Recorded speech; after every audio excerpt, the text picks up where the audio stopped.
I don't know if you saw this story about the London Marathon. Outrage as thieves are filmed snatching bottles of water left for London Marathon runners.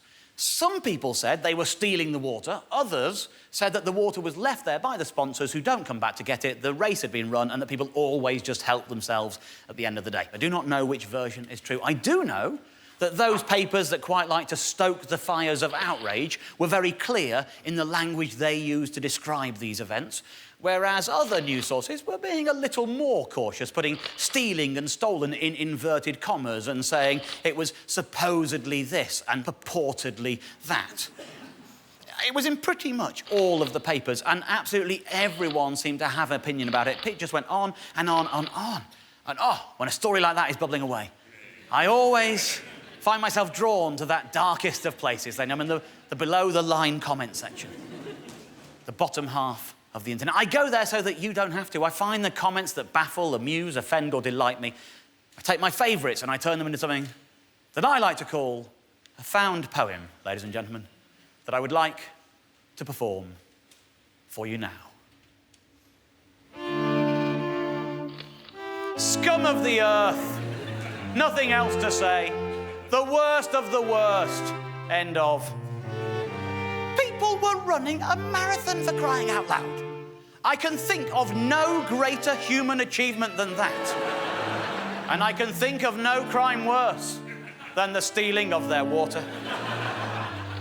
The people stealing those bottles of water are not the only thieves in this story. The people who put the water inside the bottles are also thieves. Water belongs to no one. Water is free. It falls from our skies, it trickles down our mountains and flows into our taps. That is nature.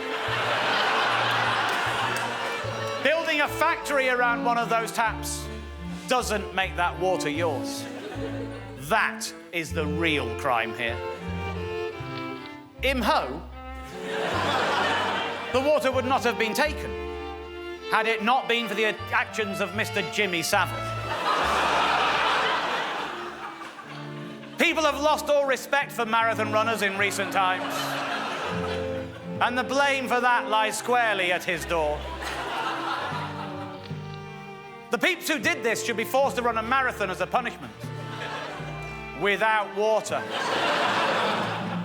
If one of them dies from dehydration and blisters, then so be it. At least they'll think twice before stealing water next time. The problem here is that mob is not taking the marathon seriously. And one can hardly blame them for that. Because, unlike other sports, the marathon is just made up. Is it a race? If it is, why does it take so long? Half of the people running it aren't even trying to win. Until the organisers ban all the joggers dressed as vicars, horses, doctors and smurfs, they can hardly expect respect, There is a saying in this world, you reap what you sow. It's by Jesus.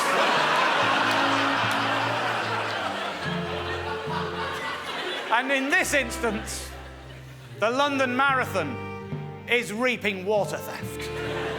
I thank you.